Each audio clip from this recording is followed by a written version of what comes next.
podcast. My name is Bea. I am the moderator and administrator here for Let's Talk Dog. I know we've been gone a while, but we are going to go ahead and get back on our regular schedule. Hey guys, it's a Hot Mess Express today. As you can see, Rachel from Training My Heels in New Jersey. My turn? Yeah, your turn. Our guest. I'm Brian. I work for a company called Canine Solutions, and then I also own Instinct Canine Academy, and I am in Kansas. Nice. Welcome. We are missing a couple people this time. That's all right. They may drop in and out as they're able to. Schedules have just been a little bit crazy, but we wanted to go ahead and get another episode out. Awesome. I miss Norca. I also miss Alexis, but I miss Norca. The show just might not be the same tonight. It might not be the same. Anyway, so Brian, you said that you work for a company and you also have your own company. That's a little bit different. So what possessed you to do that? Because I guess one dog job is crazy enough, but explain that dynamic and how you got started there. All right. So I started as an intern with Canine Solutions. I worked at a dog daycare. Long story short, I worked at a dog daycare, decided I wanted to train dogs. And these were the first people who said, we'll take you as an intern, which is great because I'm getting paid to learn, right? So I started with them, and as I continued, I got on TikTok and I met people like Denise Benzie, Amy Cook, Sullivan, and they were all like, you need to start your own business. You're getting underpaid. Your boss is asking you to do a lot. And you're not getting compensated appropriately for it. So I was like, all right, I will start my own thing. But I also don't want to leave the current company that I'm with. And I'm not at liberty to discuss the reasons why, but I don't want to leave them because there will be some huge changes happening, and I'm just kind of riding that wave out. How long have you been with them? Or just dog training in general? When did you get started? So as far as training goes, I mean, you could say that I did like some very compulsive style stuff in the early gosh, I can say the early 2000s, but I was a teenager. Baby over here. But my parents, they bought a husky because she was pretty. Yep. Long time ago, and they were like, we can't train this dog, so they went and hired a dog trainer for like $300 an hour back in the 80s, and they learned a lot from her. And from there, I kind of learned some of the things from them, but 80s dog training is very different. Right? Yeah. So I did that kind of training for a while. And then after working in dog daycare, I was like, I want to work with dogs. I want to do something with dogs. I like dog training. Mm-hmm. It's like fun. And so I just dove kind of headfirst into it, which is the way I handle everything in life. Yep. Yeah. Oh, Norca's here, everybody. Say hello to Norca. Hi, Norca. Hello. Okay. Norca, we can't hear you.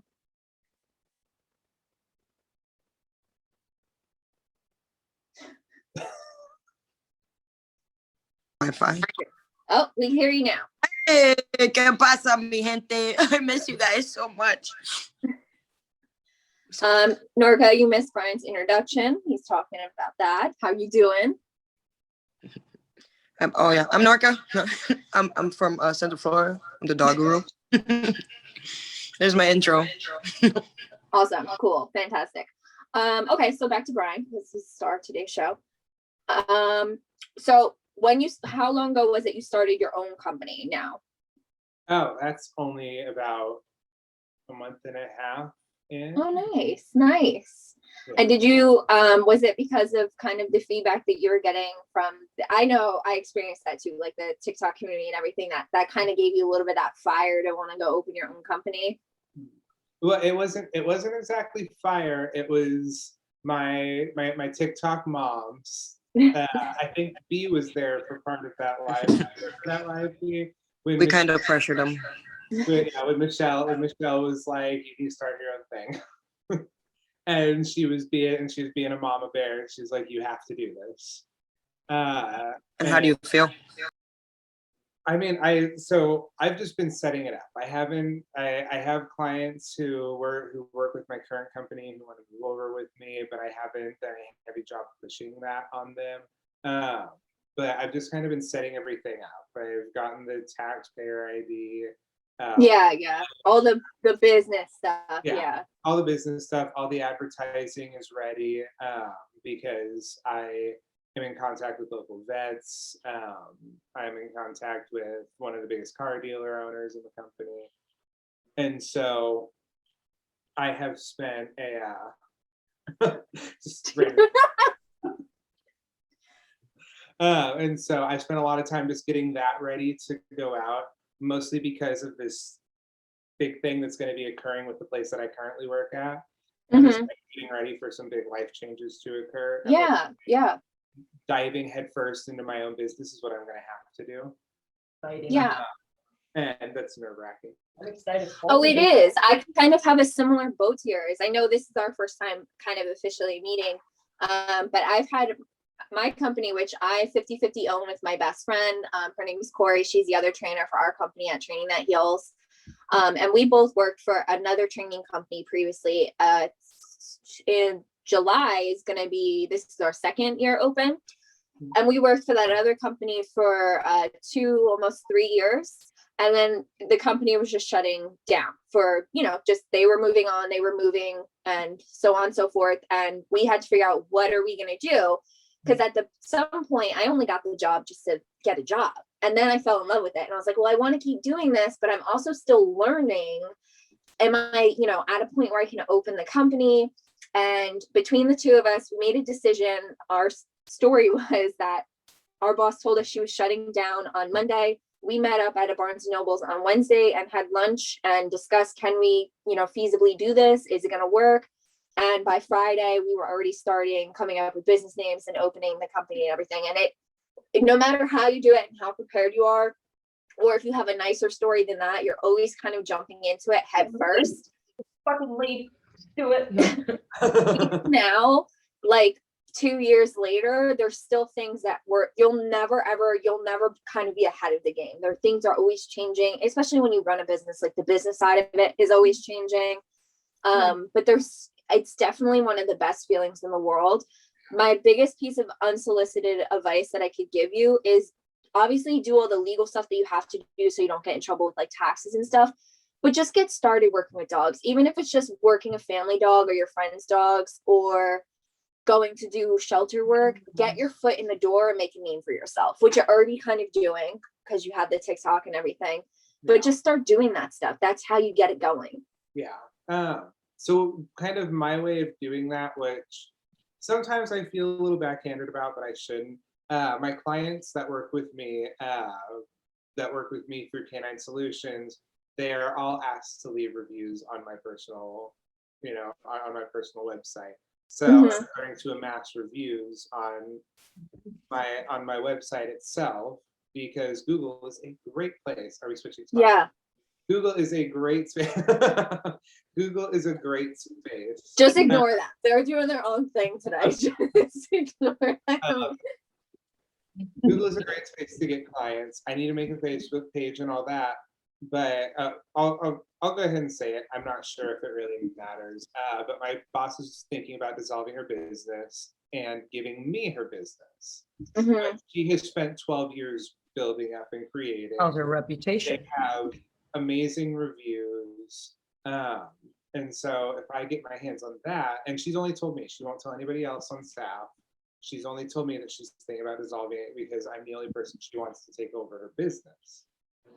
And so I'm also holding back on diving headfirst into Instinct Canine Academy because I'm like, all right, if I absorb Canine Solutions, should I just keep that name and brand that's already existing and already has great reviews?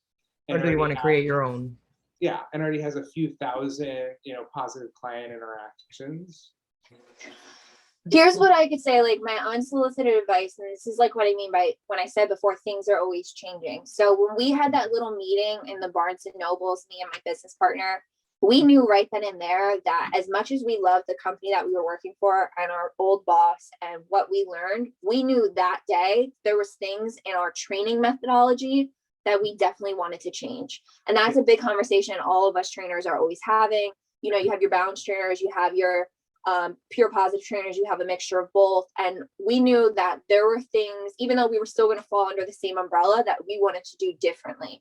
And then even from now, like I say, from being open for over 2 years at this point, we have changed so many times I can't even count it on how we do things. And you will So even though continue. right now you might agree with like what she has created, and I'm not saying what she's created isn't great, I'm not sure, but you're going to wind up changing. So don't put such an emphasis on like the business, put an emphasis on you. Yeah. You're what you're selling. You're not selling the business, you're not selling the product, you're selling yourself. And you want people to feel comfortable hiring you, bringing you into their homes, talking to you late at night when they're freaking out. Like those are the most Investing, just important plain things. investing in you. Yeah. Those are the Yeah. important things. And that's something I spent a lot of time thinking about, because I do work at what is considered a force-free facility. I am considered technically force-free Mhm. because of that, and we don't allow e-collars, prong collars, show chains, anything, even on the premises of the property. Rules not made by me. I have a boss. And the clients that I work with, you know, I have, talking about methodology for a second, I have a lot of clients who, you know, they try to go the route of punishment. I have a client, they have a Feist Terrier, if you guys are familiar with that breed at all. They were struggling with biting, like bad biting. It's puppy, young puppy, 17 weeks. And you know, he's a terrier, and Feist Terriers are known for being high drive terriers, very, very driven, and mouthiness is more than normal. They went and consulted another trainer. Lord knows I didn't know this trainer, but the advice the trainer gave them was, if yelping and yelling no isn't getting the dog to stop, you need to use a louder noise. The what? So the other trainer just wanted them to use punishment, just to find some loud noise to disrupt the behavior. And that was it. Oh, like the pennies in the tin can thing. Pennies in cans, smack 2 pots and pans together. Yeah, yeah. Something, So startle the dog out of it. yeah, something to essentially startle the dog. And they talk to me about it, because I make it very clear to all my clients, talk to me about anything. You're never gonna get, you know, I'm never gonna be mean to you about it. Your decisions are your decisions. And they talked to me about it, and I was like, the biggest thing about punishment is your timing has to be perfect, and you still have to reinforce the dog, because you still have to show them what you want, right? I will never, I may be force free, but who knows, maybe I'll become balanced one day. Yeah. I will start incorporating more. You're growing, you're learning, you're still young. you're still young, finding young. yourself. I don't mean, agree with the lot whole of title trainers thing start because it puts force-free. you in a box. Yeah. You just started, you're a trainer. And so I told them, I was like, here's the thing, if you're going to incorporate positive punishment, and you guys as trainers, if you guys use positive punishment, feel free to correct me if I'm wrong. But my idea is, if you're going to use positive punishment, it needs to be well timed, and you need to be showing what you want them to do instead. You can't just punish a Clear dog. information, yes. Yeah, you can't just punish a dog and expect the behavior to go away, because you've given them nothing else to do, right? Right. It's No, I like, agree. I always teach it as a 2-part sentence. There's the no, but you need to follow it up with instructions. So no, you're not going to do this, but here's what you're going to do instead. The inappropriate choice, mark it and give them an appropriate choice instead. Otherwise, there's never growth. Yeah, and so that's what I told them, because the other trainer essentially just said, you need to find something, you know, that's going to shock the dog out of it. And I told them, I was like, that's not even the full equation to what you have to do if you're gonna incorporate positive punishment, especially for a puppy. Right. Right, especially because you're just dealing with a high drive puppy. Feist Terriers, from the research I didn't know the breed before I met these people. It's a pretty obscure breed from what I've seen. And so I didn't know it, but I did research on it, and I was like, okay, this terrier seems like, you know, it can be a little bit worse than rat terriers, even. And, you know, rat terriers are very independent. They're driving. Yeah, I knew she was. I Have didn't you even ever say seen it, one but actually that's working? her word. It's the coolest thing in the fucking world. Like Watching them work really is the cool. coolest thing in the world. And then watching a pet not doing what they're meant to be doing. I mean, what Yeah. they're meant to do. Exactly. And so I Energy. talked to this couple and I was like, you know, they're like, it's random. The behavior's random. He's biting me randomly. And I was like, no, it's not random. It's like, and I say it in a really nice way, but I'm like, it's not random. And I was like, you need to pay attention to a pattern. Something is happening that is occurring before this happens. You need to be watching that. Arousal, perhaps. Yeah, it's Excitement. I still don't even know because I see them pretty rarely, and so I'm waiting for feedback on it this next time I see them. But I told them, I was like, your homework while I'm gone is to look for the pattern because there's a pattern here. Dogs are very pattern based, right?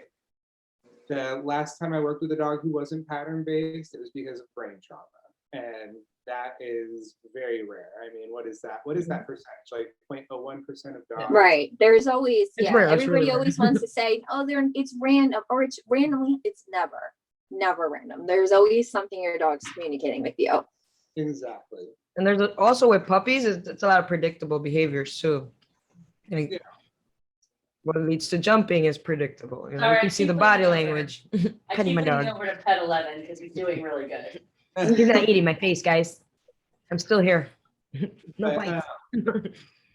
So I had that whole spiel with punishment on them, and I was like, I don't care if you add in this punishment. I just want you to know the full equation for punishment. If you're gonna use it, then you need to know that you need to be clear about what you want to do next with your dog. And the saying I always give people is you need to be clear. You need to be thinking about exactly what you want your dog to be doing in this moment. My dog does X. What do I want them doing instead? Right. And then you need to. That's something I struggle with on occasion too. Yeah. And the same thing too, I think a lot of owners, the conversation I always find myself having to repeatedly have when I meet new owners is the first one, it's a two-part sentence. You say no, and then you follow up with instructions. They always overlook that part. But then second, you don't just have to wait for your dog to like do something wrong or mess up for you to correct and reinforce. You know, Tater's over on the couch right now. I put him on the couch like 30 minutes ago before we started. I can go over and reinforce what he's doing right now. Yeah. That's, you know, you don't have to wait for the mess up and then, you know, when they follow through, reinforce all the time. You should be reinforcing Especially- more than you're punishing. Yeah. A lot of Especially people when your think dog isn't training is doing just- anything, guys. Yeah. So many people think training is just constantly saying no to your dog. Like 90% of my job is teaching people how to say yes to their dog and when to say yes. That's more important and more appropriate. And we went over that. We had a seminar today in Georgia, and we went over that with a lot of the dogs. A lot of the owners are just no. The first Yeah. few minutes were there, and then I'm like, dude, relax. Like, And if you don't- relax I didn't do attention. that- I didn't do that That's this time. what you knew. You were coached before. Yeah. No, I but didn't do it's that this time. that unnecessary pressure is already there. That tension's there, and and they forget to just like mark. Hey, look, your dog didn't bark and lunge. You want to touch him? You want to pet Your that? You dog wanna gave you eye look at your contact. dog and Mark give it that. attention. Yeah. Yeah, a lot of people ignore when their dogs are being good and their dogs are being quiet. When my dogs are laying around, I'll pass by, throw some trees, keep walking. Like I'm reinforcing the fact that my dog is laying there not doing a damn thing. He's gonna look at the trees like, holy shit, I wasn't doing anything. Maybe I should do nothing more often. And you're reinforcing calming behaviors. Okay, Yeah. so yeah, I agree with that 100%. Yeah, I mean, I teach group classes, and in those group classes, you always get everybody comes in and they have their dog on, you know, like a 6-inch leash, and they're dragging them, you know, they're just dragging them around. And I'm like, hey, you know, I set up the room so that the dog can have the full 6 feet. Mm-hmm. And I'm like, hey, you know, let your leash down a little bit, let your dog. You're up here with the Exactly, tension yeah. up here, full Oh, yeah. tension. Always the full tension, and the dog's always looking away, and people are so, their heads explode when I tell them, hey, the shorter leash can mean the bigger disconnect because the dog knows exactly where you are right now, Make a video. right? It's like Make a TikTok. Okay, do it. it's like 6 inches on the leash. Your dog knows where you are right now, especially because these people are doing it with like Weimaraner's and bigger dogs, right? So the big dog is already touching them. They're like, I don't need to turn around and look at you. I can feel you. So how do you, as a trainer, gently tell anxious clients that? It really all depends. I had one client the other day, so I actually had the day off from teaching group classes, and I was working with my boarding dogs at the facility while somebody else was teaching the group classes. And I was working with this dog, and I see his dog with his Weimaraner, which is why that breed came to mind. And he has the dog on a 6-inch leash, and he was flustered. He was overwhelmed by everything because the dog trainer is teaching the group class, and of course that moves at its own pace, right? So I go over to him, and I have to speak quickly. The dog that I'm working with isn't very friendly with other dogs on leash, and she's not good enough to be left in a down or something. She'll come over and investigate a dog. So I go over to him really quickly, and I'm kind of like, hey, just like whisper, just like trying to whisper from behind him because I'm directly behind him. I'm like, hey, he looks over to me, and I was like, why don't you start paying those little side eyes that your dog is giving you? And he was like, what? And I'm like, pay your dog for those side eyes that he's giving you. And so he starts doing that.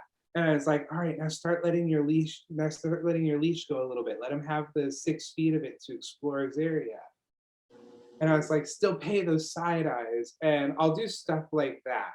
If it's somebody who's really sensitive, I'll come over and I'll be like, hey, let me have the leash, and I'll work with their dog for a second.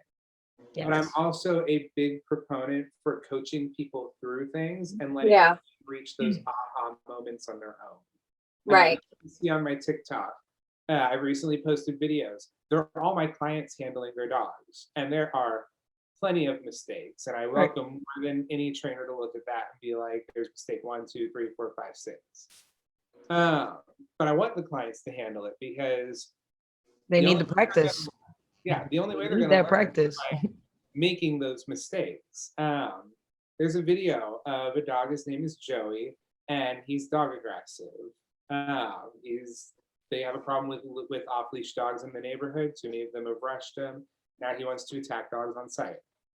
And I showed her. I was like, go walk back across this area. There was a house over here with a fenced-in yard and a dog barking, and we're across the street. I was like, hey, go back. And she walks back. Joey hits the end of his leash, kind of getting ready to bark and lunge. Luckily, we had done some training, so he was pretty good about not, going completely over threshold, losing him entirely. But he went out to the end of his leash and was kind of getting ready for it. And then I was like, all right, turn around and come back. And when she turned around and came back, she was like, oh my gosh, there's a difference. Because he was on the other side of her, and her being in between him and that fenced dog made all the difference. Mm-hmm. And I can show that to her, or she can just experience that and learn from that experience. Right? In your training, I heard you mention you do board and train. Do you do it all? Board and trains, one-on-one sessions, classes, all of it? Mm-hmm. What do you like the best? What's your favorite? One-on-one, because my coaching skills are going to be far better than my technical skills are ever going to be. Come hang out with me for a week.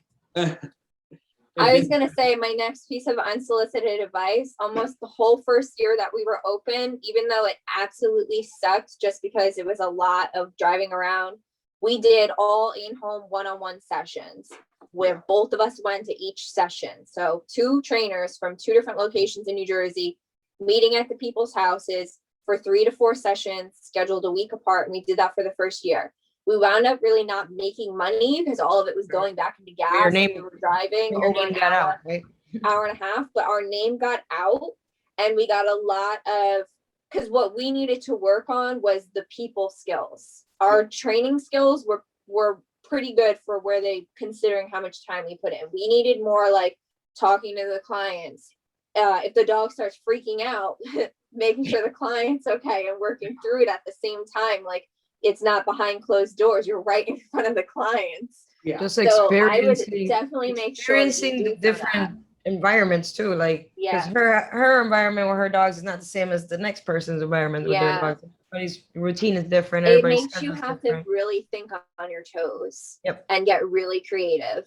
Yep. Whether the dog starts freaking out and the owners are freaking out because they're like, oh my God, my dog's trying to bite you. And we're like, it's fine, it's fine. And we're like Right. having casual That's why we're conversations here. Yeah, that while was, we're like working the that was dog, a very or big the dog starts shutting down and we have to get creative with what's there. I mean, it's not our house. We don't know what's there. And we Yeah. want stuff. It's really good for a new, younger trainer. You're going to learn a lot of skills. Well, and What's I- your favorite, Rachel?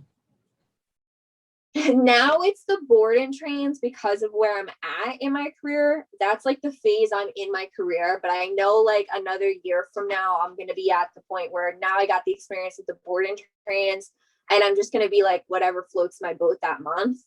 But I'm at a point like I did, like I said, we did over a year of those in-home sessions that I'm good with staying away from them for a Right. while.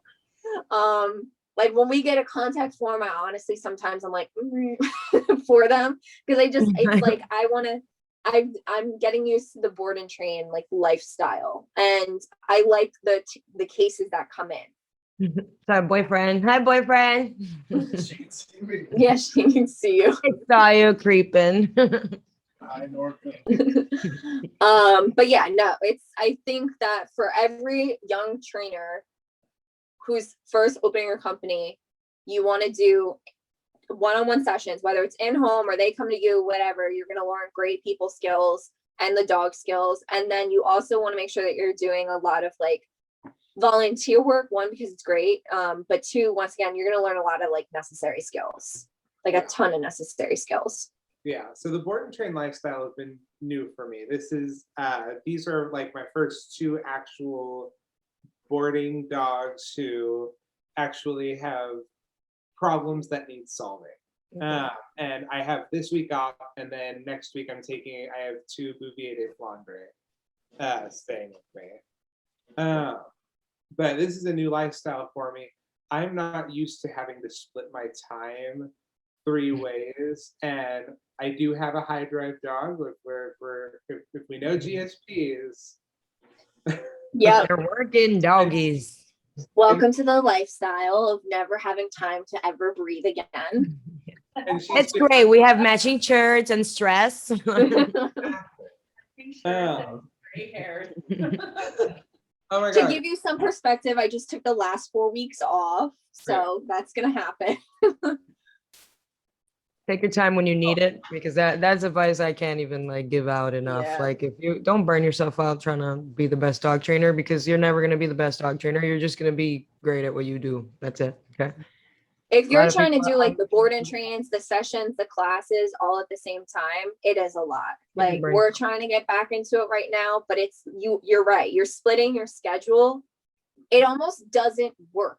What Like I would it almost play around if I was you is the one-on-ones, like do the one-on-ones as your main thing, and then maybe a board and trainer 2 a month just to play Yeah. around with that and having another dog in the house. Yeah, that's kind of my goal. My goal is to my goal is to possibly take on, like, especially if I'm doing my own business, 1 board and train a month, and then I really only want to max myself to like 3 clients a day. And the main reason why right now I work about 7 to 10 clients a day. That's a lot. At my Many- current That's a pain in the ass what I do. So I mean that's a pain in the ass. yeah, that's a lot. And I work 6 days a week for the most part. I get that. Luckily, the 6th day is a half day, but still. I Wait, you get a day off? Wait, he gets a day off? Mhm. You only work 6 days a week? Hold on. Where's my manager? Oh wait, I am my manager. Well, Never mind. here's the perk of being poor. So part of the reason why they wanted me to start my own business is because I live in poverty. I live well below the poverty line. Working that Don't many we all? hours. And so I live with Ramen noodle. This is my parents' basement. It's 2,000 square feet. It's a very lovely apartment for myself. Oh, nice. And the perk of that is every dog that stays with me gets introduced to my parents. And my parents love all dogs, no matter what. So Mac, the human aggressive dog, got to meet my parents. And he got to get used to my parents. So the nice thing about that is I can leave and my parents will let the dogs out and they'll just take care of them as part of the family. Nice. Especially if they're dog friendly, because we do have 4 dogs in our household regularly. Our house has anywhere from 4 to 8 dogs in it at any given moment. Sounds about right. Top of my boarding dogs. And so if my boarding dogs are good with other dogs, they typically will just stay out with the other dogs. And when they get tired, they go in their crates, take a nap, and then they come out and they stay with the rest, and they stay out with the rest of the dogs. And there's kind of interspersed training in there.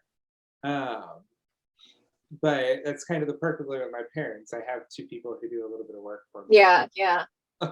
Free of charge. I don't pay rent for anything. Right, yeah. It's a nice handoff. We have the same thing going on. The dogs aren't boarded at my house, they're boarded at my business partner's house, and our fiance is our not paid employee. He helps us out. He's a volunteer. Yeah, we gave him a shirt like 2 Christmases ago. Like, it was good enough. You're part of the team. So. You're just not on the payroll. What is your favorite, because it sounds like you're getting into like the behavioral stuff. What's your favorite behavioral issue, if we want to call them that? I don't like using that word, but what's your favorite behavioral thing to work with?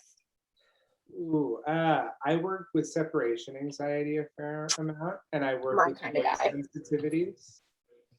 But I'm gonna send you guys my clients. The big thing is I'm a year into training professionally, and I'm definitely a year into behavior modification.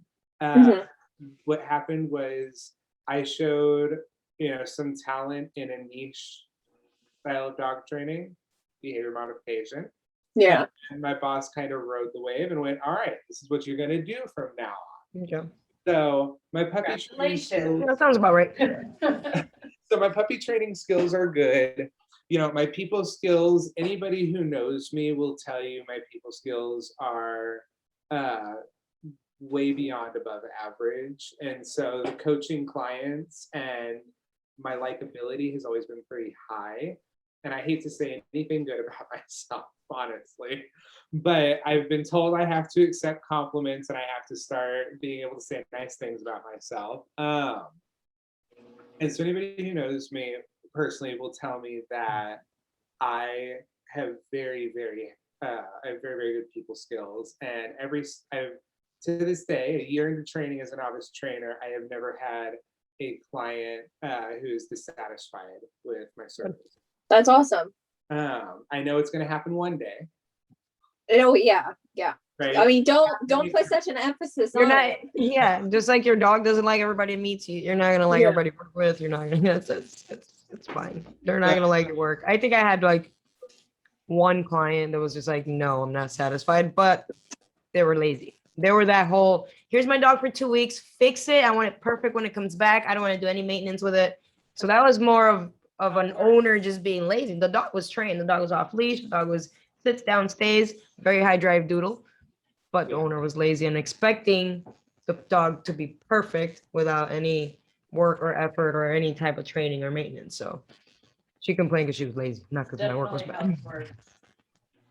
I like how much of an emphasis you put on like your people skills, because I think that's something that is severely undervalued in our field often. And I kind of always tell this story. It's probably like my 57th time telling this story on the podcast.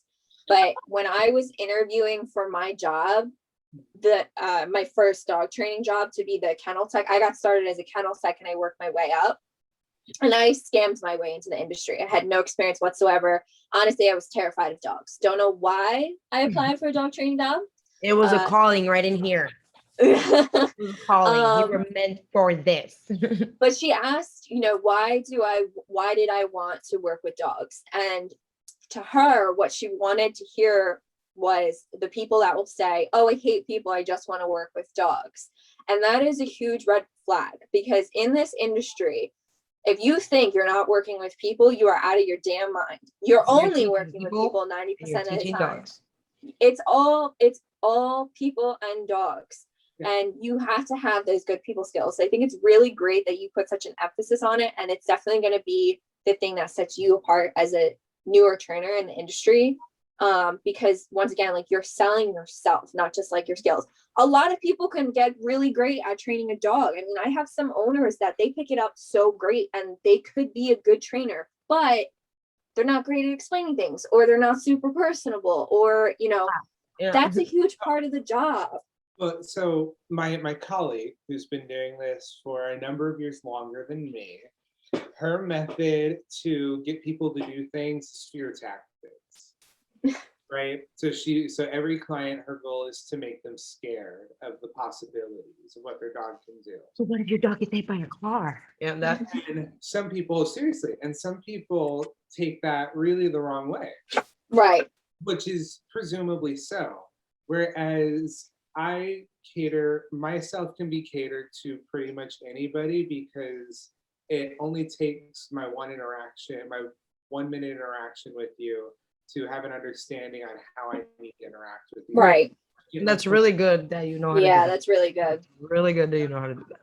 And my big thing, and I really want to start I really want to see if I can start a thing on TikTok for this. I want to see trainers coaching people. I see a lot of trainers handling dogs. I'm happy we're great at handling dogs. Nope. Jonas Black. He's got a But couple of good videos coaching the hell out of his clients. Well, and- I know Jonas does, but I want to see other trainers. Yeah. Yeah. I want to see people coaching their clients through things, because you see the video. If you watch the videos I post, you see a very realistic style of training, right? Yeah. Which is you get to live. It's raw. It's raw. Right.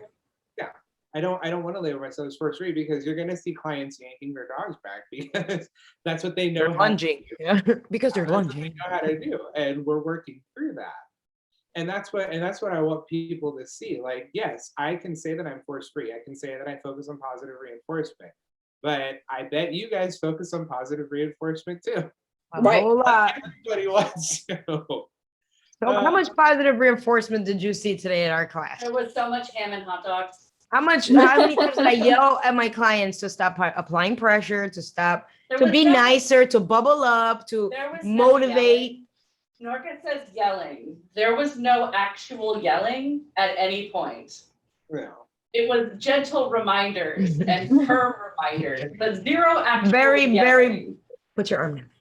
And I walk away, Put your arm relax your arm, and walk away again. down. Take a deep breath. Why do you have tension on your leash? Like that was just back and forth, going back and forth. Because it's positive reinforcement is huge in dog training, and every dog learns from positive reinforcement. So just because you're a balanced trainer does not mean you use a lot Yeah. of it. So much. And that's what I want to see. I want to see a lot more trainers just showing themselves working with the people, because in my opinion, working with the dogs challenge? is Sounds like a really- challenge. Hold on. I like It's a challenges. Are you challenging me Rachel to? likes challenges Are you too. challenging me to post a video coaching No, somebody? I'm not even back at work yet, B. I can't add challenges onto my Challenge list. to me. I don't know. I like competition. This is a challenge to me. I challenge No, all of you. I do it already. Yeah. No, I love the concept, Brian. I Yeah. have to say. Oh, I yeah. mean, because I agree. There's so many people harping, like so many trainers harp on themselves, talk themselves up, or show the perfect dog, or like a before and after. I think so much emphasis is put on before and afters, and yes, they're very important. But I think point of view, like if you were an owner shopping for a trainer, like what you want to see is how that trainer interacts with other owners, so that you know what your experience is going to kind of be like. Yeah. Just like you want to know like what the facility looks like and stuff like that. Like you want to know what you're getting into. Yeah. A lot of what we post, we've never done videos just because a lot of our clients, we tend to get a lot of clients that have a lot of mental health issues, because that's what our business is rooted in, is empowering the owners that struggle. So a lot of times they don't want to be filmed because there's a lot of private conversations going on, or tears or stuff like that. So of course we're not going to film that and post that on them. Yeah. But we do make sure to we do an empowerment, a picture and an empowerment post. And what that's rooted in is empowering not just the training and the training style, but the owner, and that they stepped up for their dog, and that they conquered their fear, or that they worked through something that they were really struggling with. Or when I get a text from that owner 3 weeks from now, they're like, oh my God, I was able to go through Home Depot and, so-and-so didn't growl at all and no lunging.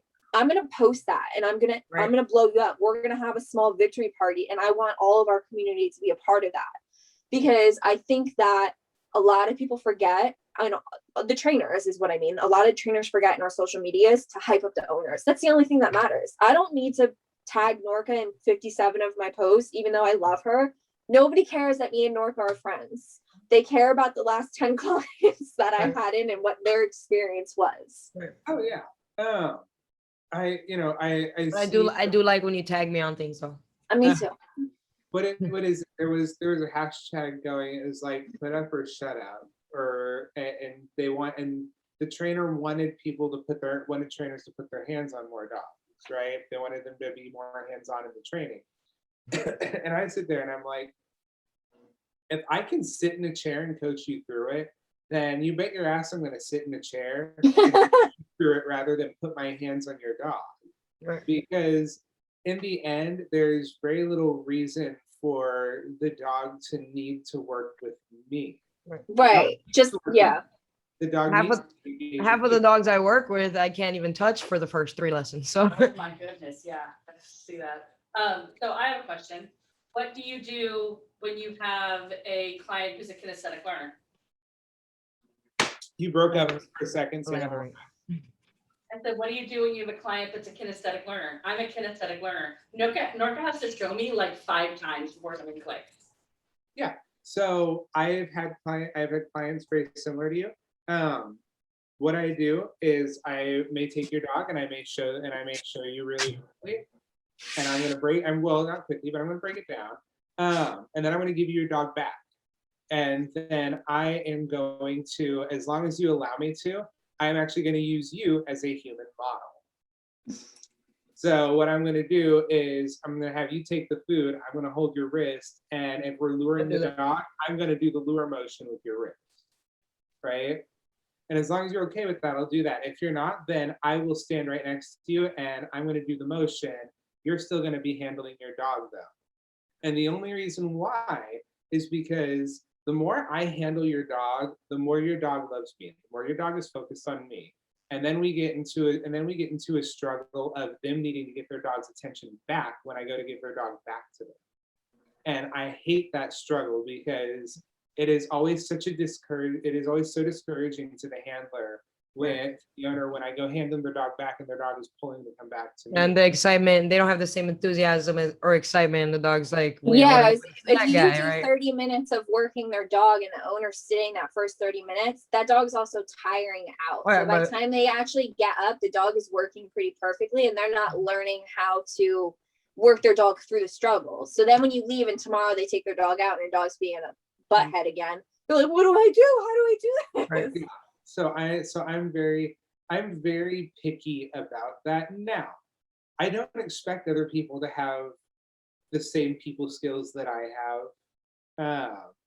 If you look at most of my client reviews, they will all tell you how strong my ability is to break things down verbally and make it into consumable pieces that they can understand and visualize. And I think that it is kind of a natural skill. I think it is something people can grow and cultivate over time. But I tend to find my skill more natural in that. And I think some people, it's not going to be as strong as others. Some people's technical and handling skills are going to be far superior to mine, right? Because there's some people who have a talent with that. And that's what that's where people need to focus on their strengths, right? Right. If you focus on your strengths, it's going to mask your weaknesses, right? That's how you do it. You don't focus on your weaknesses in life. You focus on your strengths and you build and cultivate those. I'm sure you're older than I am, but you sound like me 2 years ago. You guys Like are the this same is, age. oh, we are? Okay. This is the exact How old are you guys? conversation. How old are you guys? 25. I just turned 25. I'm turning 25 in November. Yeah. Oh, I'm older. Kevin. I'm older Yeah. by 2 months. This is the exact conversation that like Corey and I had. So my business partner, when we were opening Training That Heals, I was worried about my leash skills and she was worried about her people skills. And so that's when I said we both went to every single thing, that's because we were working on perfecting the opposite for each other. Now we're at a point where like we know that can I go to and do something on my own? Absolutely. I know my talking and the human skills are going to be 1,000%. Talking has always been a Rachel thing. Corey, it's a little bit. You're lying. That's not true. For Corey, it was something that she had to teach herself a little bit more. And yes, she's really good at it now, but I mean, not to sound like a jerk, I'm always going to be better at it than her. And in the same sense, she is always going to be a better leash handler than me. And it's just because she's been doing it pretty much since she could walk. So it's just, we know we all have our skills and we go to our skill set. In the same sense too, I love working with dogs that have separation anxiety. I love puppy training. I love working with like fearful dogs. When we start to get to like aggression and stuff like that, I'll do it, but I don't get as much from it. So you definitely see that my results are a little bit different. Norca, on the other hand, that's her cup of tea. Like she'll jump into that shit head first at 6 a.m. So like that's something that I would hand off to her. And Corey and I balance each other out in that sense too. Like she has certain cases she likes doing. I have these cases I like doing, and luckily there's nothing left over. Yeah. And so I think always play to your strengths. If you don't get to a point that you feel like you can do full aggression or you're not comfortable doing like, you know, seminars, then don't do it. Not every trainer is required to do all of it. If you don't want to, you know, maybe one day you do want to introduce like slip leads or show chains or maybe just prong collars, but you don't want to do things like e-collars. You don't have to do the whole thing. You know, you do what you're comfortable with and what you feel like you're going to excel in. Yeah. I've met plenty of trainers that start off every dog on an e-collar. I met plenty of trainers that start off every dog on a prong collar. Every trainer that just does treats, you know, and I have a mix of everything. So, you know, like I work the dog in front of me. I don't really, I mean, I can train a 8-week-old puppy, right? And I can train a 6-year-old Malinois. I mean, it's. I was gonna say, you know, what's sad, I feel like what's sad, and I think, and it's kind of nice as well, is I feel fairly confident about any dog you put in front of me, because I work a job where my job has been threatened if I try to say that I can't handle a dog. So that sucks. Just have I to see why you're stop. looking to go on your own. Yeah. So I had to learn to adapt and I had to learn to grow skills. So, you know, I've always loved aggressive dogs. Little history from my daycare background, we had something called private plays, which were dogs that couldn't be around dogs instead of people. And those were my dogs. I loved each and every one of them. We had dogs that had torn some of the other kennel attendants' arms to shreds. One of them even needed skin grafts after a dog had gotten a hold of his arm. Sounds like daycare. And those were my dogs. I loved each and every one of them. I didn't have any skills in defensive handling or anything. You never got a bite suit or anything. You had a slip lead and you worked your way through it. And those were my dogs. I loved them. And the more a dog wanted to kill me, the more fun it was for me. And what's funny is my interns are not that way. So Mac the Malinois, he is people aggressive. He will bite. He's very seldom to bite though. He does a pretty good job. Malinois do a pretty good job scaring people off with their bark and their teeth show for the most part. I've never seen a Malinois. What are they like? But it's like, oh, they look like a Pomeranian. Just They're definitely something like you should get as like a 20-year-old in an apartment, right? How do you get them to stop biting though? How do you get them to stop biting? Oh my gosh, that was an issue for one of my clients. So my colleague, who's never going to see this, I hope. I don't know, man. I don't know. Colleague, if you're watching, Colleague, don't watch. Just stop right now. Skip through this. She has an issue with having a very specific method of handling dogs. So no toys. Every dog on her deathbed has to learn a mat target before they can do absolutely anything else in life. Look, I mean, listen here, mat targets are important. I had this talk with place, right? Send the way to place. Is that what that is? That's mat target. Like over there. Yeah. Okay. Yeah. So she dies by those. And don't get me wrong, a dog that can settle is a must, right? If you work behavior modification, a dog that can settle is not the only thing you focus on though. But it's not the only thing to focus on. And we have this German Shepherd puppy who's really high driving, really mouthy. Oh my gosh, a German Shepherd puppy that's really mouthy. He also has a habit of redirecting on his handler at 4 months old. and he's already taken a chunk of the skin out of. And he All right. loves to bite and chew on things. And so my colleague didn't want to teach them tug because they were having arousal issues in the home. Mm. I show up and I'm like, let's teach this dog tug. Like, Give first, it the outlet. Yeah. Give like, the Yeah. outlet. this dog tug. And the second I start teaching this dog tug, they're like, yeah, he's doing so well. He doesn't want to chew on us nearly as much. And when I want to, and if I want to train him, all I have to do is pull out the toy, and Look he's at that. there ready to work, and he's so excited to do to do this stuff with me. And I'm like, Tug, it's wonderful. Now the redirection issue is a different thing, right? Redirection a lot of times caused by frustration. That's just from a lack of clarity and slow and mistiming on things, right? And so with the handlers, I had to adjust their timing, and we really had to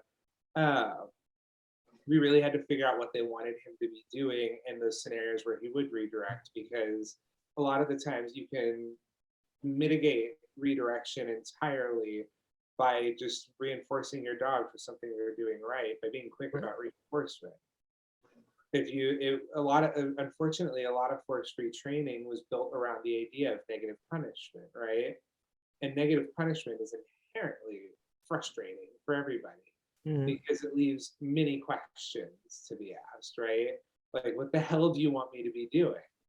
Right. Which is why it's like we said earlier, it's really important that you're following up. Like, you're not just, swatting the dog on the nose and then leaving them hanging. Like, you have to follow up. Not that I'm saying swat your dog on the nose.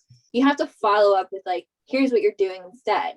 When your dog is, your dog shouldn't even really be getting to the point of redirection, because that means you missed what they were freaking out about. So if you were out on a walk and they started freaking out at a dog that you're passing, you missed cues, ears going up, focus going in, eyes dilating, all that stuff. That's where your communication needs to start. No matter the methodology, you start communicating with your dog right then and there. And if you are using, and if you are using right before any type of corrections, you're following up with instructions. But I think you bring up a great conversation about breeds and training the breed in front of you. And they have drives. If you have a dog that's a hunting dog, or they, a dog that loves water, all this stuff, like, you can't get that. No matter how hard you try to train it, you're not going to get that out of their system. You have to find a healthier outlet for it, and you have to. And the dog will find ways to get that frustration out the wrong way. Right. Yeah, well, that's why redirection is an issue, right? This dog redirects on leash purely due to frustration, because he loses focus, right? We can say trigger appeared, but it's he mostly gets aroused by other dogs and people. The trigger appears, he hits the end of his leash, and he's instantly frustrated, right? And that frustration is what leads to the redirection, because there is lag time. There is a kind of a lag time there where he isn't going to redirect. Right. Where you have a chance, if you're going to apply some type of positive punishment or some type of punishment, it can be done. And a lot of the times, what I actually ended up having this couple do was, it was always going to be a struggle timing wise. So I got them well versed in his body language for when he would lose focus, and I was like, when he does that, we're going to teach him a let's go cue, right? So we taught him a let's go cue, and that just means I'm walking away from you. You might want to fall. Sorry. Bless you. Bless you, yes. And so we taught him a let's go cue. We said, hey, if he's going to lose focus over this direction, then, and it's management, right? This is management we're talking about. Then we're going to teach him such a strong let's go cue, meaning we're walking away from you, you better follow us, that he's going to want to follow you no matter what he sees, which can be done. Is it going to work 100% of the time? No. And in those moments, you just drag the dog. Right. Right? As I tell my handlers, I'm like, listen here, if you've lost your dog, if they're gone, just start walking away and hold the leash with you. Just start walking away. Mm-hmm. Because that's your only way out of that situation. You're not me, so you're not gonna be thinking on your feet, can I walk up the leash, get in front of this dog, body block, and then move him off. Most Right. handlers aren't thinking that. Most handlers panic. Yeah. Mindset. You feel- Tension and pulling. Most of what we're thinking is, oh shit, oh shit, oh shit. Oh Yeah. shit. Yeah, exactly. So my main goal is when you hit that moment where your brain goes, oh shit, just turn and walk away, because your dog is outside of a state of Community. Yeah, they're not going to get anything. effectively in that moment, right? Or So they're it's kind of like trying to talk to a baby that is past all reason and having a complete Mhm. meltdown. Yep. That's exactly what it is. Yeah. So Okay. I tell most of my clients, I'm like, That just is turn, exactly. walk away, and if you drag your dog, you drag your dog. It's okay. And you're not gonna drag your dog for long. It'll be it's Yeah. not dragging either. You're just gonna keep walking and your dog's gonna be like, hey this, fuck you, man. I'm gonna keep barking at you. And they're gonna realize that, oh shit, my owner's still walking, and they're gonna loosen up that leash. But yeah, keep walking. Definitely. Do you do things like teach like a system? Like do you do like walking and heel and stuff like that when you're handling cases like that? So I think I do it kind of differently than most people, because you'll find that most trainers do want to teach a heel, even on the force free side, right? I know the balance side teaches the structured walk, which, if I understand correctly, is kind of like what I would call management in a way.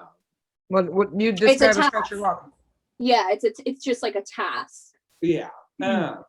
And so I don't actually teach dogs to specifically heel. Well, a lot of the times what I do is, as our training goes on and as the dog develops, they will kind of tell you where they're most comfortable at. So I have dogs who are comfortable at the end of a 15-foot leash sniffing, and as their training develops, they're not going to react at the end of that 15-foot leash sniffing and enjoying their time, right? But then there are other dogs, as the training develops, they want to stand next to me. They want to heel with me as I'm training them. And I go, all right, then we're healing. Then we're gonna heal, right? Right. And then I have some other dogs who they kind of switch off between the two. The main goal is comfort. I don't care how the dog walks, as long as they can be comfortable with where they are at during that walk, then we're fine.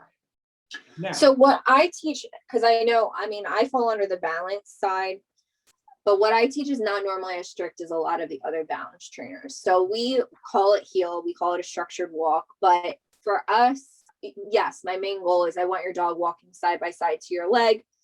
But the whole point of it and why I use the term structured is because I want your dog tuned in with you. So this is one of the biggest conversations that goes on between the balance and the force free side is like, should dogs have free roam on the walk? Shouldn't they have free roam? I believe in structure on a walk. So I believe your dog should be paying attention with you. If you stop walking, your dog should like not just keep going, like they should be aware that you stopped walking, kind of be paying attention to you. If you start turning around and going the opposite direction, like your dog should be aware of your body the whole time. So in that sense, they should always be keeping an eye on you. And with that, that doesn't necessarily mean they have to be walking right at you in a military heel. I don't think that. Do I think some A dogs? loose leash, though. Yeah, loosely. I think some dogs definitely benefit from like more structure, and some dogs can do better with less structure. But I do believe that on a walk, especially when you're dealing with certain like reactivity issues, that structure in some way is necessary, because when you get a dog that's paying attention to like everything else going around, that's where those triggers I find happen more quickly. You definitely can teach this method in a different way. And once again, like reinforce when they do make a good decision or whatever. You don't have to teach it in the way of a heel, but I think that is, it's interesting that you bring it up, because it is one of the big conversations that always goes on between the two sides is should a dog be structured or not structured on a walk? Norga, Yeah. do you have something? Yeah, I mean, I think about it as like gym goals. When I'm training my dog, it's like a gym goal. Like when I go to the gym, I'm not just wandering around clueless. Just, okay, I'm gonna step on this. Just, I'm gonna step over here and do this. I have a system, right? Because I want to gain, the right muscle and tone in the right places. So there has to be structure at the gym in order for me to see results in a month or two, right? Right. So with my dogs too, with my issue cases, my aggressive cases, my reactive cases, I don't really focus on a military heel. I want a loose leash. at all Right. times. Doesn't matter how much length is on that leash, there should be slack. We can have a 4-foot leash, we can have a 15-foot leash. There should be slack at all times. And my dog, like you said, should be checking in. Okay.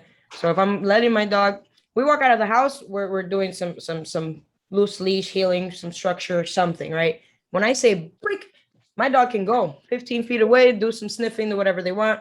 The moment I see neighbor dog coming, hey, come, let's go. Work on recall, back to loose leash healing, back to being by Right. myself. They're safe. Right. Because there's retractable leashes out there that people don't know how to use. There's loose dogs out here that I can't control. So Yeah. my dog's being 15 feet away on a walk, just kind of sniffing and stuff. They have to be on a break. It's not a military, style, my dog doesn't have to do It's not everything about by the control. book, but it's more, my dog needs to be at my reach. That's where it's at for me.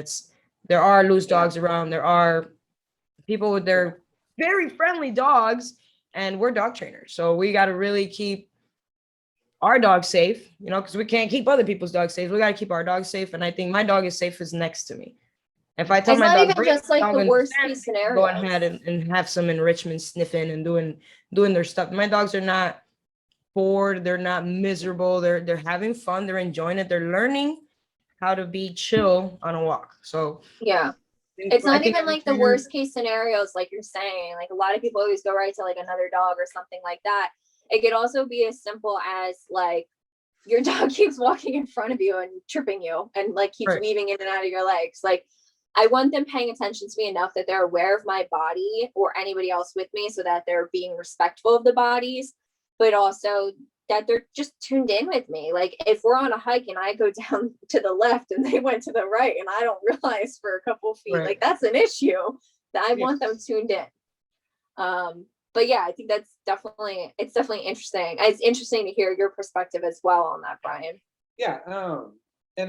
Me myself, I did disagree with structured walks before I kind of understood the idea of I think this. everybody misunderstands a structure walk. And I mean, unless you walk with me, I don't take a walk with me and you're like, oh, this is it. All right, cool.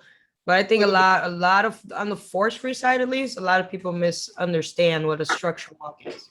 For my dogs, you're not allowed to bolt out the door when we're walking. You're not allowed to bark and lunge at the neighbor dog. You're chilling next to me. And my cues are commanding you. That's it. When I say whatever, you do whatever. Well, and I think also every trainer teaches structured walk differently and Yeah. what it means differently. Oh, yeah. Because like with my first trainer with 11, structured walk was a constant look at me, check in all the time, be right next Yeah. to me, don't go anywhere else, very militant. And he did not do okay. And now Right. with it's, he has to have manners walking out the door. And then I put him on a 15-foot lead, and because he's so fearful, he just gets to go explore stuff. To build confidence. Yeah, to build his confidence up, but he has to come back to me every few minutes. I bring him back to me. And that's changed how he does everything. Yeah. So when I teach dogs to walk, there's of course a check-in system in place, typically through default behaviors. So a lot of the times we teach, or specifically I teach, default look at me when dogs and people are present, right? So the idea is a dog comes around a corner, your next task is to always look at me, but I don't have to do it. You're going to automatically do it, right? Right. Human walks by. Your goal there is to look at me, right? And so there's kind of a system check-in in place, but for the most part, I try to let the dog dictate what they are really comfortable with, because I do think that most dogs can thrive next to us, but I think some dogs can thrive more when they get the space to do what they please. Now that doesn't I mean agree with that. I agree. Right. I wouldn't tell. She has 2 dogs that require completely different systems as far as training goes. They're both right here. They're completely different. He requires the extra leash and let him chill and let him explore. Yeah. She Yeah. requires to stay right next to me and let's work. Yeah. So I And agree. I will teach a dog a heel, right? As those skills develop and they become stronger and stronger, then yes, teaching a dog to heel I think is very important, because eventually you do want to be able to take your dog places. And when you take your dog places, there are moments when your dog needs to come back to you and stand by your side for a moment, right? Even walking down the street, if you're on a single sidewalk and there's no room for anybody else, if your dog's out in front of you, then a skill they need to learn is to come back and stand by your side so you can pass by somebody peacefully, right? Hana can ignore people on a walk at the end of a 30-foot leash without me calling her back. But am I always going to call her back? Yes. And is because this that's fine. even if the other person has a dog and the other dog is crazy and barking at her and trying to get attention? Hana can typically ignore. Yeah. Typically she can ignore. There's few dogs where she actually feels the need to, but even then, as a courtesy, you should always call your dog back Right. and have them come by you because it gives the other person peace of mind. It also helps to lessen the chance of your dog clotheslining somebody by accident. So are you Yeah. saying that your very friendly dog should not approach other dogs because you just don't know? Is that what you're implying there? Like, keep your dog safe? And it's not even like my dog is super friendly. Hana is aggressive on leash. Hannah's a dick. She hates dogs on leash. The leash has scared her since she was a puppy.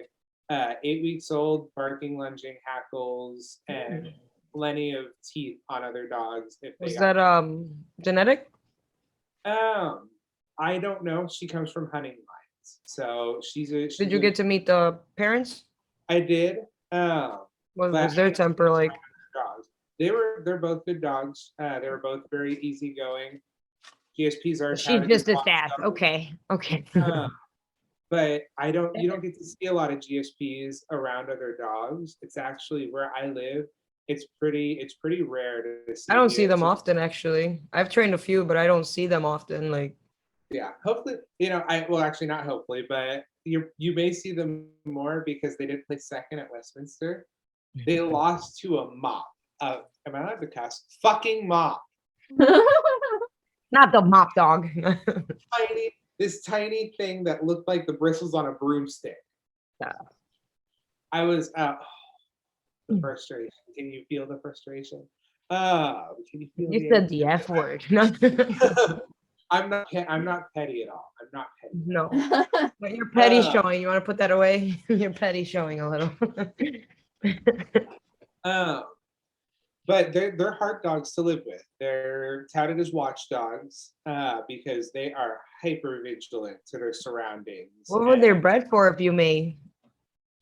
They are very, very, scent driven, right? Their job in life is to stick their nose to the ground for hours and find things. And if you understand the olfactory sensors, you understand that those are, one of the most tiring systems your dog can use, right? They don't have their olfactory sensors activated all the time. Working all day too. Right? So it's not, they're very hard breed because of the amount of energy they have. And it takes a lot of work. And I'm not saying that they're harder than any other, But they are a working dog and need work. But they are a working dog. And they're, in my opinion, they're a little bit of a different style of working dog, right? Because when people think working dog, they think Malinois, they think German Right, Shepherd, German Shepherd, right? Border Collie, right? They don't think a dog that sticks their nose to the ground and you've lost them, right? The second Hana sticks her nose to the ground, I've lost her. She's down to the void. There is, I could probably stick a cattle prod to her and she'd ignore it. And that's the way she is. That's how driven she is for scent. Right. Where are you at again?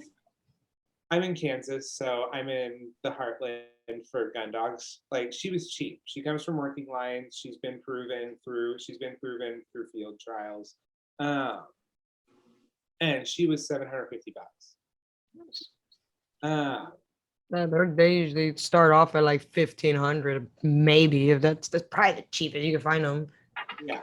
And I mean, as a fully trained gun dog, I could probably, if I wanted to do this, which I could never do because I grow too much of a bond with the dogs, but I could probably sell her for about $7,000 to $10,000 right now for everything that she knows how to do and can. Right.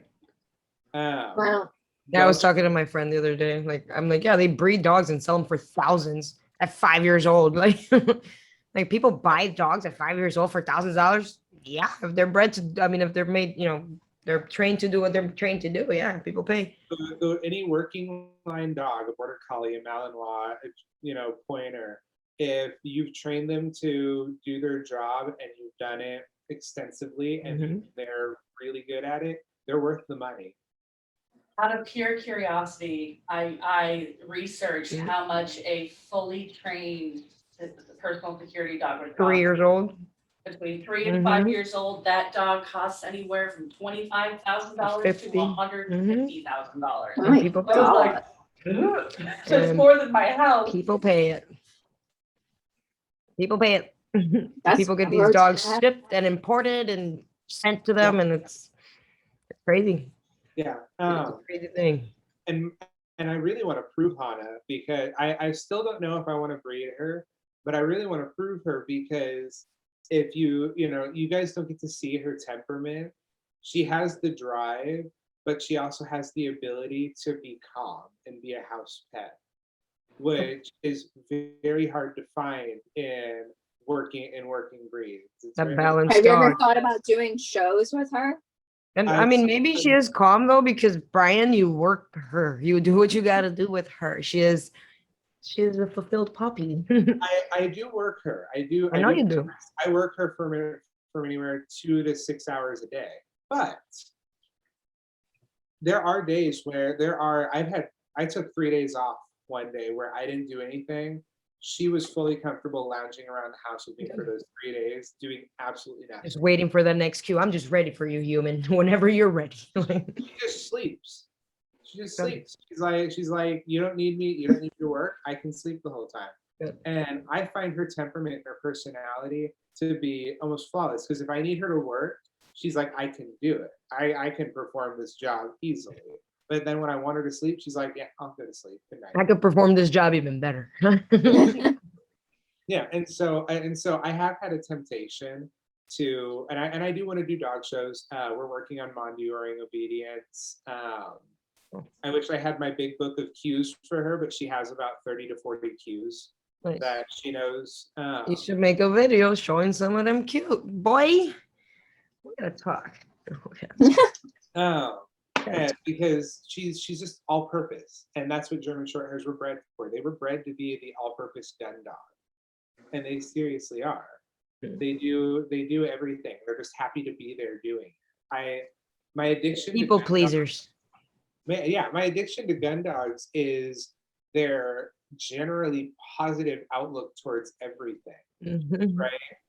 When you look at labs and golden retrievers, as Black the- labs are my favorite.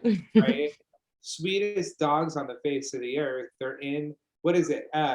Poodles as well, right? We're now hitting into, these are 3 of the Fab 4 service dogs, right? Yep. And they're gun dogs. And you look at English pointers and German short hairs, and it's very similar. Their outlook is so positive. Me and spaniels are a little weird, but I was gonna say we're saying poodles are nice. Everyone Hold on. spaniels are a little weird. Can we lap back to the poodle comment for a second? They're hunting dogs. Yeah, they are. They're No, walking. he said nice.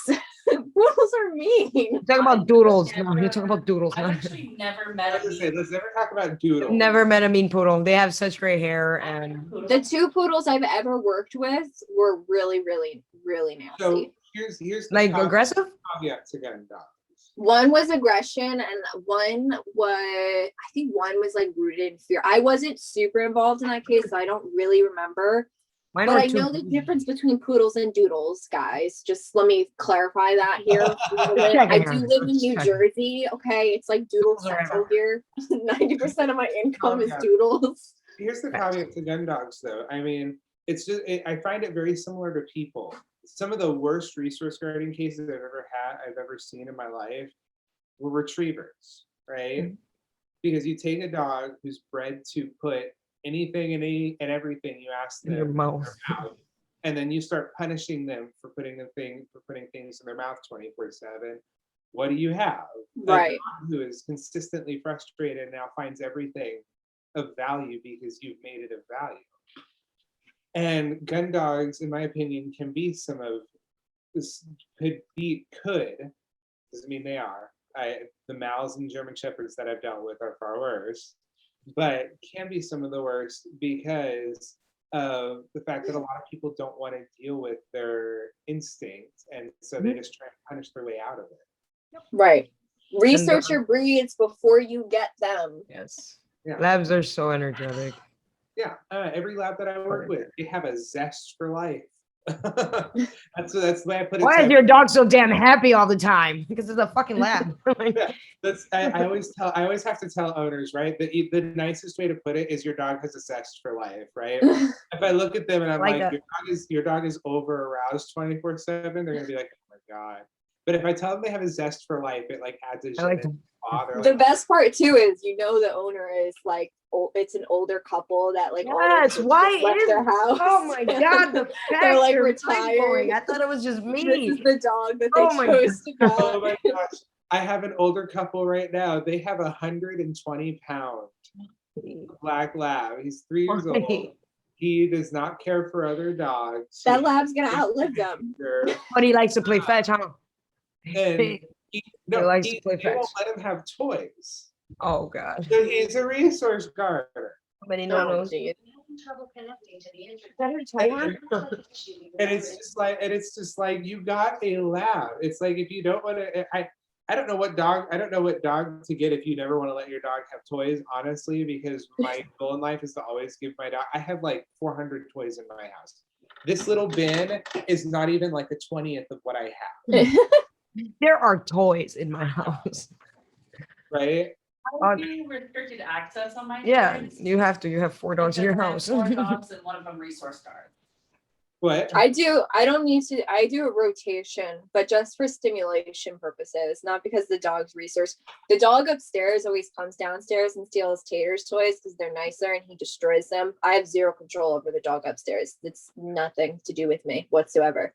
Speaking of, he's a Tater black doesn't lab. destroy his toys. He's a black lab. My dogs are all toy thieves. They all steal toys from each other, and I've spent a fair amount of my time when they were puppies, kind of trying to prevent resource guarding, right? Teaching them to I share. do that by and there's multiple ways to do that. My way of doing that was by reinforcing the dog that disengages, right?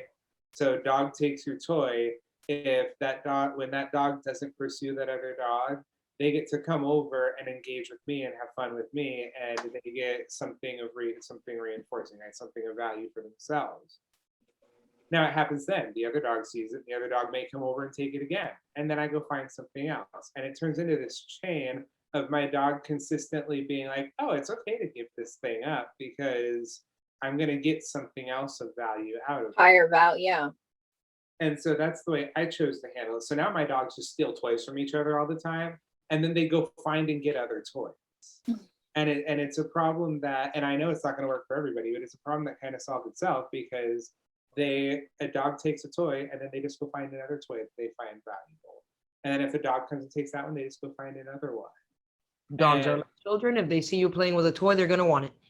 Yeah, exactly. And I have a puppy, the Great Dane puppy in my house. She's 5 months old.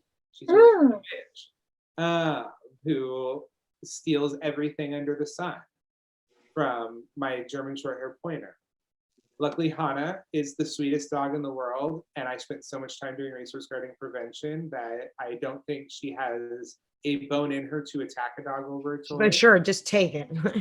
She literally, dog takes it and she's like, okay, fine, whatever. And then she looks at me like, what the fuck are you gonna do about this? Why do you keep bringing these dogs in my house?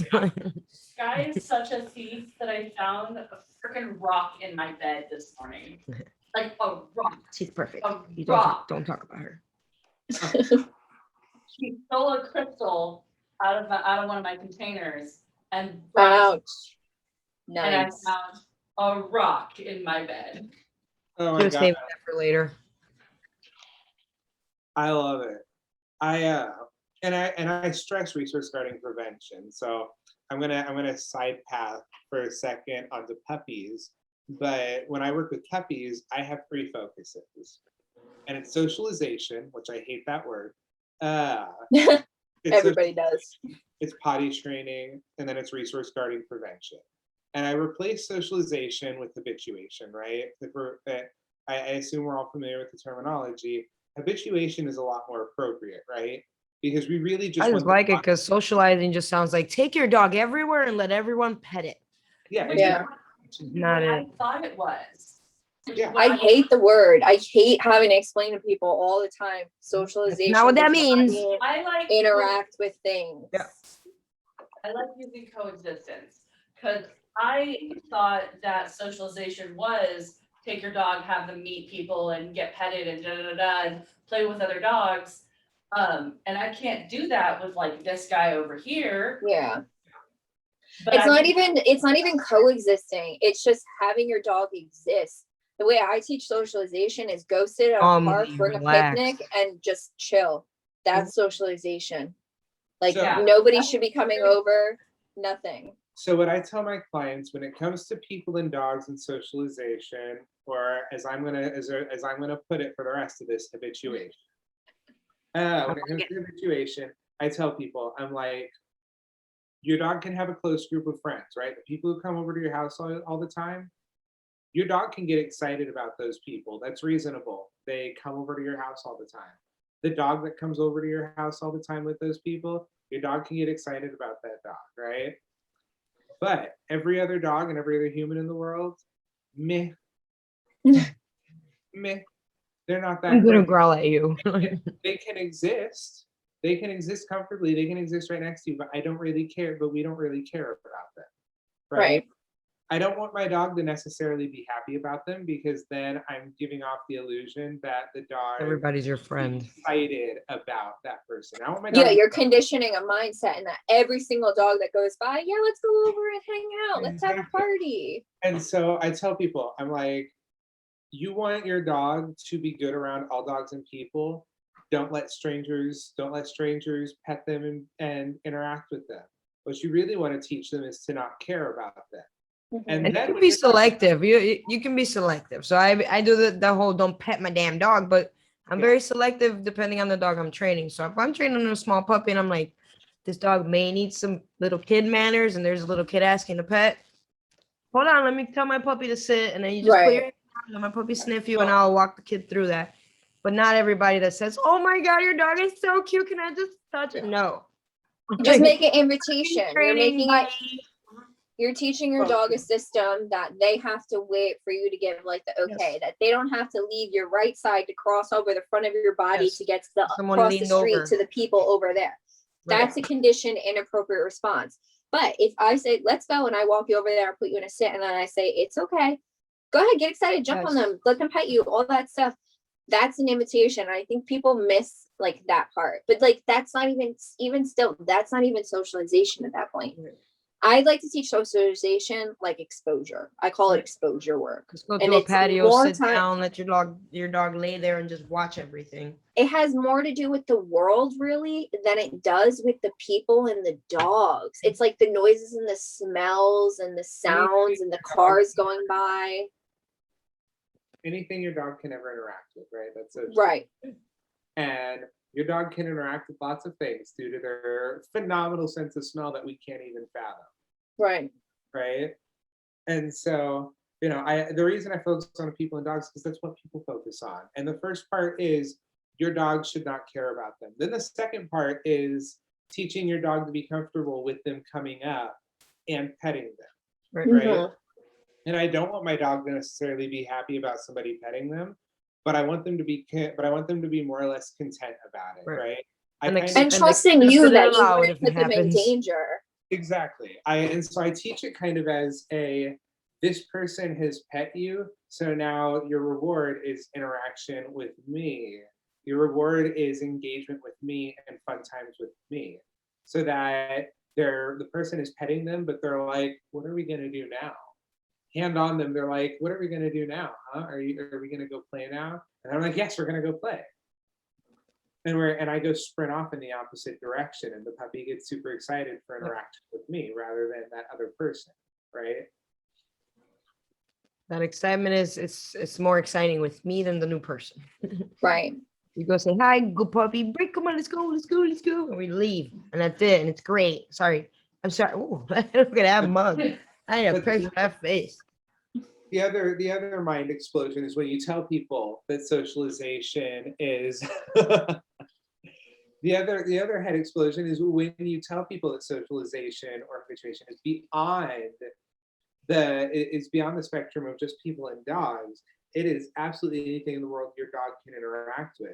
And then Right. right now with the flavor of the month being working dogs, I tell people, I'm like, your socialization period isn't just this 8 to 12 week window. It is this 8 week to 1 year window, right? Right. Because you And so have- many people keep their puppies in the house the first 6 months. yeah. I think people, What this happened is with something that? that we teach all of our clients. People don't realize that puppyhood, well, first of all, people don't realize their dogs are adults by 1 year old. I get people contacting me for puppy training at like 2.5 years old. I'm like, your Yeah. dog's like a grandma. Like, what are you doing? It's life right there. People don't know that there's fear phases, and your dog goes through 3 fear phases throughout that first year of life, and it's very The very important. first one is through. How old are they? The very first stage? They're only a couple weeks old. I mean, when you, and so this is why, all right, I'm gonna drop some knowledge on you guys, and I hope Corey Wait. watches, Hold on. and Let I me get a hope pen. that she's proud on me. So Corey's actually a breeder, and one of the very first things they do, like when a puppy is a week old, like they're doing these things that challenge those fears in the dog's neck, holding the dog upside down for a second, tilting it back and forth, touching it inside of its paws. Sensitizing. Then at like 5 weeks old, they're getting them on all these different surfaces. Then they're starting with different smells. They're balancing on balls. They're touching things. Then once as an Follow wrench owner, when you get rumors. your dog at like 16 weeks old, however many weeks it is, I don't know, 16 weeks old, that you have that first like month home is your impression of you and your impression of your house and the things in your house. Then around the 3-month mark, you're going to go through a fear phase. Then again, around like the 9-10 month mark. And then again, closer to almost that year mark, and sometimes over the year mark, depending on your breed. If you get training done at the 16-week mark, which most trainers start training at 16 weeks, that's the earliest I'll do it with a dog. I always end the training with like, listen, your dog is quote unquote trained right now, but you're continuing training for the first year of this life. Your dog should be in a crate the whole first year. You should be doing X, Y, and Z. Potty training needs to be kept up on, because even though your dog might be potty trained right now and seem confident right now, when they go through this fear phase, it's almost like a refresh button. That's a really bad explanation of it for the trainers, but for the owners, just for the sake of you guys understanding it, it's almost like a refresh button. So you work your dog through that fear phase, and then they come out stronger on the other side. If you ignore those things and the things that they're challenging you with at that point, like they're randomly afraid of a garbage can all of a sudden, oh my God, it was so random. It wasn't. They're going through the fear phase. Right. You work them through it and you teach them that it's not something that they need to be afraid of. And here's why it's important, because guess what? Those fear phases correlate with what's happening as you're advancing. So at the 16-week mark, what's happening? Your dog just got all their vaccines. You're taking them out in the world now. And they're like, whoa, I never left the house before. What's all this stuff? Oh, I'm afraid of it. And then later on, more of the vaccines get done, and now they're going in public places. Like, that's why you have to work your dog through these things. The first year of your dog's life, and the earlier the better, is the most impressionable state ever. And all that shit, for lack of a better word, starts as soon as the dog leaves the uterus, whether you realize it or not. So it's You so don't have to important that take you your keep up puppies on it. around grass and dirt and other dogs. You can avoid grass, dirt, and other dogs and still socialize your dog and get your dog out there and desensitize it to the world that we live in, because it's loud and it's crazy and it's fucking hectic. And your dog being scared all the time is more stressful than you using a slip lead. Yeah. And what's funny is I have a COVID puppy, right? Hannah's 14 months, he's gonna be 15. Perfect example. But she is well socialized enough to enter stores, be around large crowds of people.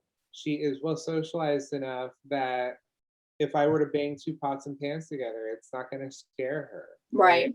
She can put her paws on whatever I ask her to. If I ask her to put her paws on Without a question or hesitation, because she trusts you, right? right? And I was able to do that through COVID. Mm-hmm. Right. And that's exactly like what I was just saying. A lot of owners are reaching out because their dogs didn't get like that exposure, because we were all stuck inside and they couldn't come up with ways to get creative with it, or they just didn't see it as a problem. Right. And then now they're seeing, as their dogs are 1.5 years, 2 years old now, that we have. She's gone again. Damn it, Rachel. Oh, there you are. There you are. Hi. Welcome back. Such Anytime bullshit you're on- internet. Anytime you're off on a tangent, it freezes. Oh my god. It's Anytime. the Knows when you're on a COVID, tangent. COVID puppies, and now they're a year Listen. and a half old, and they have bigger issues. That was the gist. Oh yeah, yeah. No, it's crazy because it's like these dogs come to us, right? And these dogs have behavioral issues at this point, right? These Yeah, dogs, rest separation anxiety. yeah, separation else? anxiety, aggression, reactivity, and it's very Reactivity. normal right now. It's normal for this to occur. Gosh, What? all my clients have their dog is either reactive or aggressive, Mhm. and on top of that has separation anxiety, right? Yeah. So much separation anxiety right now. It's ridiculous. If you work from home, your dog still has to be in a crate a few hours a day, guys. Just letting you know. Just Yeah. letting you know. Well, and I also, I also have this big thing. Wait, Do did this you up. guys think I missed it? I have them right next to them all day. Um, I have this big thing about separation anxiety because it is so mislabeled all the time, right? There's separation anxiety, but then there's isolation distress and there's separation distress. And those are the two uh lessers of separation anxiety, right? Separation anxiety is the worst. That's your dog, that's a panic disorder, right? That's your dog who is self-harming, over drooling, over vocalizing, expelling in their crate, right? Some of them have gone so far to chew through doors and trim, Great. or throw themselves through windows, right? True panic disorder that most of the time is going to be solved alongside meds, because panic disorders are typically beyond, not saying that we can't, but they're typically beyond our professional help typically. They're Whereas, more It's about challenging. management. More Yeah. challenging for sure. Yeah. whereas a separation distress and isolation distress is that dog who's barking at their crate for an hour after you leave and they fall asleep. Right? Yeah. And isolation distress is that dog who is barking because you've left them completely alone for an hour, right? Separation distress is your dog is stressed because you have separated from them. Isolation distress is your dog can't be left alone at all, right? They can be just fine even with an animal companion, which I'm not telling you to go buy another dog. Yeah, people. don't. Don't do it. Your dog doesn't need a dog. Right? So there is a difference. And I just find it wildly mislabeled because people are like, yeah, my dog has separation anxiety. And I'm like, no, your dog has separation distress. And you want to know how you can train that? Teach your dog the world's best downstay. Right. I taught Storm to go away from me. So we were working on her. Just every time she would walk away in her panic and she's quiet in the back looking for me, I would call her back to me and I would reward her. Yeah. So she learned to, whenever I wasn't around, she just walk away. Now she's quiet. She doesn't stay there screaming at me, and she'll come when I'm calling her. So so it's those are the more minor ones that can be dealt with relatively with ease. Separation anxiety is the real bad one, because then there's the issue of you start asking your clients, how often can you be home, which is easy with COVID, but as life returns to normal, people can't stay home as often, right? Right. The gold standard to training separation anxiety is management, which is typically who can be home, right? Can you guys be on a schedule where one of you can always be home so that the dog isn't practicing? that's not realistic. Like, And it's not, No. which is why typically meds are requested, because that is the easiest way to manage that behavior, right? Because the second you can practice panic once, it's going to occur again. I just recommended meds to my very first client in 2 years. Yeah. Because her dog, it did not matter how much training we did, drooling, panting, just complete panic anytime she's left alone. Yeah. Yeah. We really have to avoid that panic state, right? Mhm. Because It's not healthy. yeah, No. the more a dog can practice it, the more they are gonna do it, right? So with 4th of July coming up, right? We have noise sensitive dogs. Go get So that works. clonidine for your dog. Go to your vet and go ask them about clonidine. It's essentially a beta blocker, right? So it helps stop that adrenal response, which will help stop the panic response. And that's what we don't want our dog practicing when they hear those noises, because it just further roots that fear of that noise, right? Was he panic? Oh, no, he's a new grad. Oh, that's Sky gets a little jumpy, Cowboy gets a little jumpy. Mark. So Yeah, I not think even cool. And the slightly. nice thing about clonidine is you can give it to puppies. Puppies can have it. So you can prevent it entirely through a puppy. And now, does that mean give your puppy meds all the time? No. No. But does that mean 4th of July is coming up and you're scared that your puppy is going to practice panicking during 4th of July? Go talk to your vet.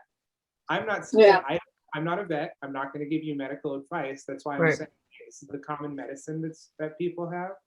Go ask your vet about it. Go get advice from your vet about it. You actually bring up a good topic, because I think this is going to be the only podcast that comes out before 4th of July, I believe. It'll be on the 4th. Or... I think it is. That's like, it's already like a week and a half away. But Yeah.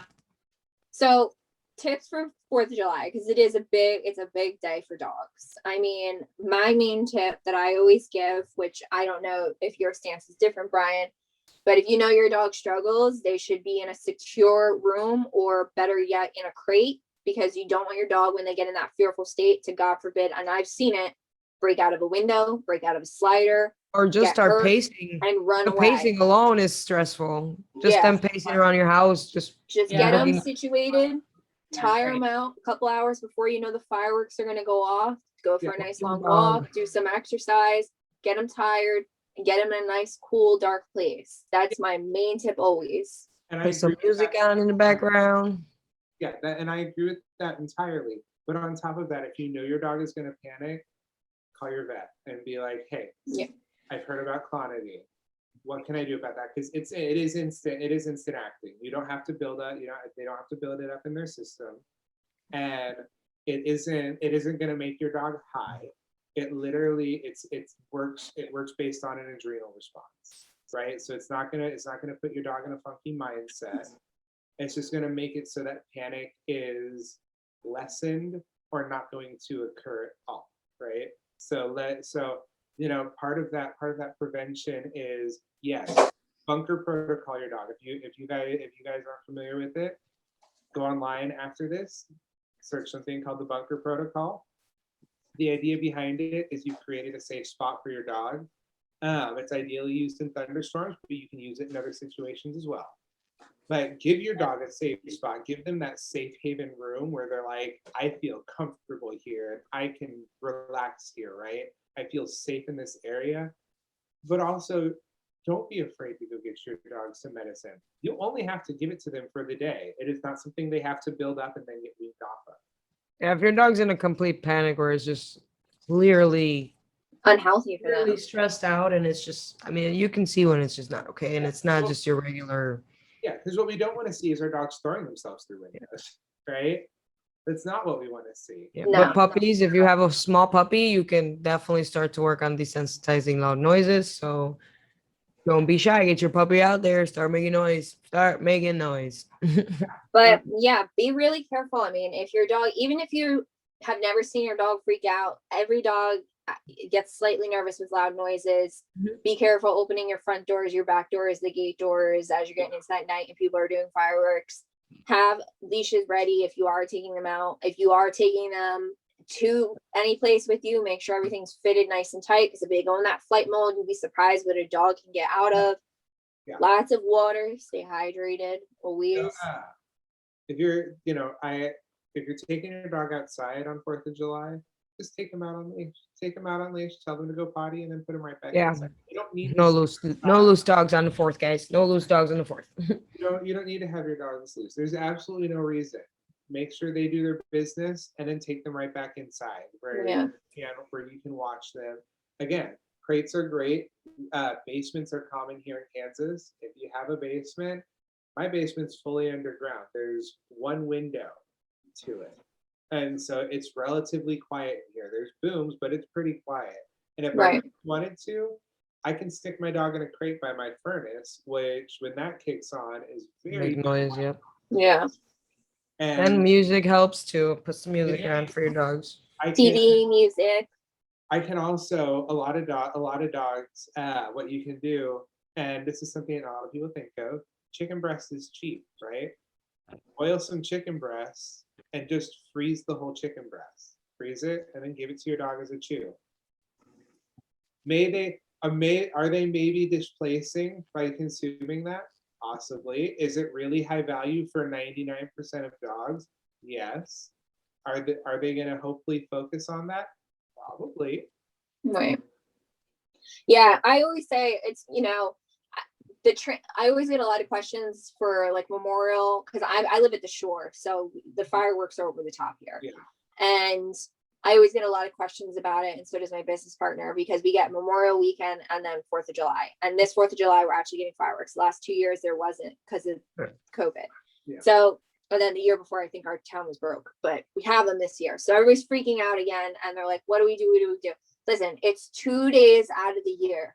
Do what you gotta do to get through it. It doesn't have to be perfect. It doesn't have to be pretty. We'll pick it back up in the morning. Right. Like it doesn't, they're like, should I keep them out on plate? If you feel like you can handle it, sure. If you're trying to enjoy your festivities yourself, don't stress yourself out. Just get your dog squared away.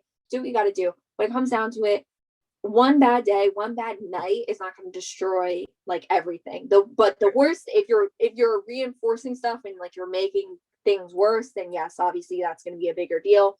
But just keep your dog safe. Yeah. And this is where, and that's where I kind of go back to watch for panic again, right? If my dog is mildly stressed about the fireworks, then no, most likely I haven't ruined it for him, right? And we can do some desensitization protocols. We can do some training through it. But if you're watching that panic, right, and as trainers, I'm sure we've seen that true panic response. We understand what it looks like. If you're seeing something that, or if you are truly afraid that panic response is going to occur, then again, just call your vet. A lot of the times over the phone, I have had plenty of success calling my vet and being like, hey, I think I want to discuss this. What would you think about this? And they'll give me advice or they'll prescribe it purely over the phone for me. Because they understand what it can be like for those dogs too. And the last thing your vet wants is for you to have to go to the hospital because your dog has, God forbid, thrown themselves through a window and stabbed themselves with glass. Right. Even breaking out of their kennels is dangerous. Yeah. But no, we don't need teeth being pulled because they've cracked them. We don't need split toenails that need to be amputated. Yeah. Right. All right, Brian, it's been amazing. B. We gotta wrap it up. That was, so we gotta That wrap was it it. up. No, I'm no, it was sorry. awesome having you. Yeah, if you have any tips, we are here. Rachel and I have been doing this for a while now.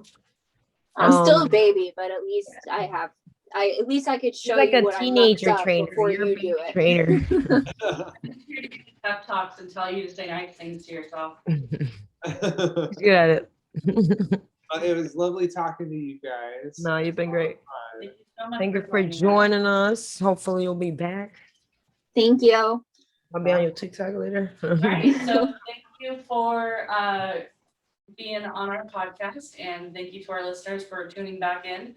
We will be getting back onto our regular schedule, hopefully.